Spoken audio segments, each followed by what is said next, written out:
नमस्कार, आप देख रहे हैं दिल्ली ग्लो न्यूज। आपके साथ मैं हूं कल्याणी।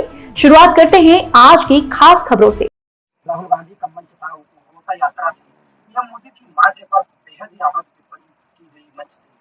किस तरीके से आप देते हैं विपक्ष की इस भाषा को? देखिए, हमारे यहाँ कहा गया है कि सत्य बोलो, लेकिन अगर सत्य अप्रिय है तो मत बोलो। तो राहुल गांधी को पढ़ाई लिखाई से कोई मतलब नहीं है, संस्कार से कोई मतलब नहीं है, और इसी का परिणाम है कि समय समय पर वो कुछ जहर उगलने का काम करते हैं। जैसे मौत का सौदागर, राफेल चोर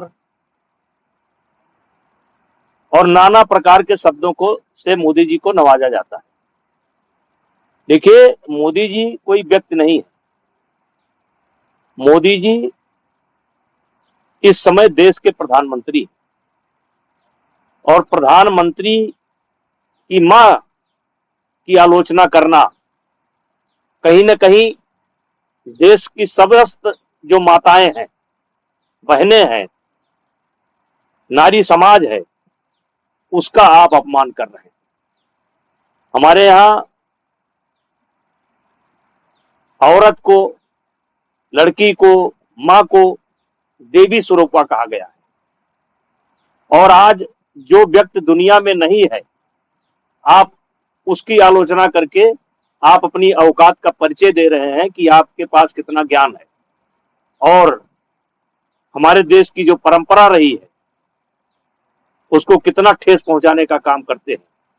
इसलिए हम ही नहीं, देश की सभी समस्त माताएं, समस्त बेटियां, समस्त बहनें, समस्त इस देश के नागरिक उनके इस कृत्य की निंदा करते हैं।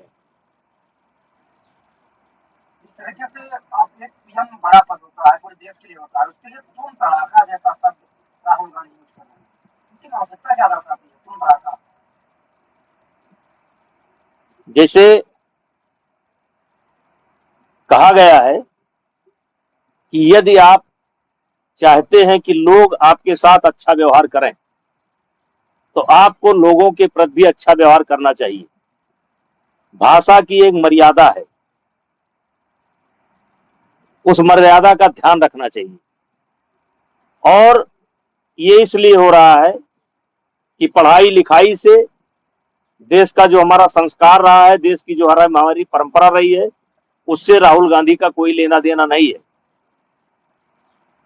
और इसलिए वो ऐसी भाषा का प्रयोग करते हैं। हाँ, ये सत्य है कि ऐसी भाषा का कोई जब प्रयोग करता है तो ताली बड़ी जोर से बजती है। तो जब जब ऐसे सवाल उठाते हैं तो ताली बड़ी जोर से बजती है, लेकिन चुनाव में इनको खाली हाथ लौटना पड़ता है। हो सकता है कि इसमें भी ताली बड़ी जोर से बजी हो, लेकिन बिहार के चुनाव में खाली हाथ लौटेंगे। और ये स्वयं में एक बहुत बड़ा मुद्दा है कि आपका मातृत्व समाज के प्रति आपका क्या भाव है, महिलाओं के प्रति आपका क्या भाव है, लड़कियों के प्रति आपका क्या भाव है। ये स्वयं में एक अपने आप मुद्दा बनेगा, और ये ताली बजवा लें लेकिन चुनाव में खाली होकर आएंगे। नेताजी जिस तरीके से अमेरिका ने टैरिफ लगाया है और उन्हीं की कोर्ट अब सवाल उठाने लगी कि इस तरीके से कोई भी प्रधानमंत्री माना टैरिफ दूसरे देश में नहीं लगा सकता। देखिए, दो आदमी को कोई नहीं समझ सकता, एक हमारे देश के राहुल गांधी और एक ट्रंप। इनको कोई नहीं समझ सकता ये कब क्या हरकत कर जाए।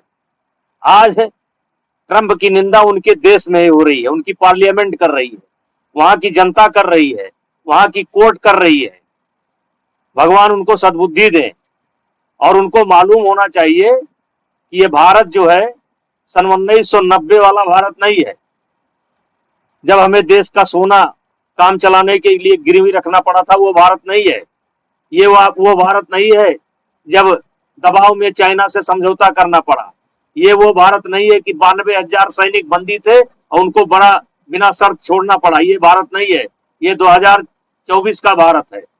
और इस देश के प्रधानमंत्री नरेंद्र मोदी हैं, पूर्ण बहुमत की सरकार है, उनके साथ इस देश की जनता है और जो भी होगा जनता यहाँ का सामना करने के लिए तैयार है। देश के प्रधानमंत्री जापान भी गए हैं, पूरे देश में हर जगह उनका भव्य स्वागत हो रहा है, लोगों का स्नेह मिल रहा है, उसके बाद इस तरीके से ट्रम्प।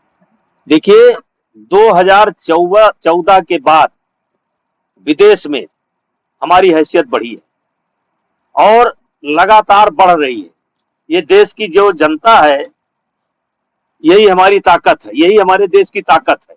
हम दुनिया में सबसे बड़ा उपभोक्ता है, चाहे गाड़ी के क्षेत्र में, चाहे मोबाइल के क्षेत्र में, चाहे कपड़ा के क्षेत्र में, चाहे टेक्नोलॉजी के क्षेत्र में, हम सबसे बड़े उपभोक्ता अगर कोई है तो भारत है। और इसलिए भारत के साथ मिलकर के ही चलना पड़ेगा, क्योंकि सबसे बड़े खरीदार हम हैं, हर क्षेत्र में सबसे बड़े खरीदार हम हैं और हमसे मिल करके ही चलना पड़ेगा। तो क्या समय आ गया है कि अब अमेरिकन सामान का बहिष्कार भारत में भी हो? लोग मांग कर रहे हैं, आम पब्लिक भी मांग कर रही है। देखिए जनता मांग कर रही है, लेकिन हमें बचना चाहिए, जरूर बचना चाहिए, स्वदेशी अपनाना चाहिए। अगर विकल्प ना हो तो कोई बात नहीं, अगर विकल्प है तो हमें इन चीजों से बचना चाहिए। तो जिस तरीके से संभल में लाइव रिपोर्ट आई, वहाँ